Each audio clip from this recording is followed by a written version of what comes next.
This is the Lone Crater YouTube. We hope this video helps. In this video, I will compare Moringa powder versus Spirulina, which is better.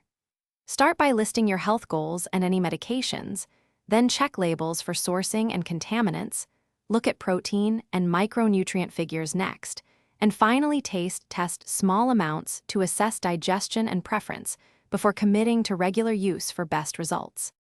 Many people choose Moringa for vitamins and minerals, while others favor Spirulina for its high protein and unique antioxidants. Consider how you will consume them, whether with meals or smoothies, and whether you need more iron or plant proteins. Compare serving sizes and nutrient density rather than marketing claims.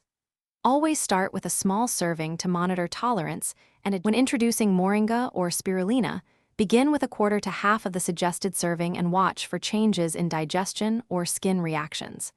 Check product testing for heavy metals and avoid powders from unknown sources. If you are pregnant or taking medications, speak with your clinician before use. Track how each powder affects your energy, sleep, and digestion over several weeks to decide which suits you best.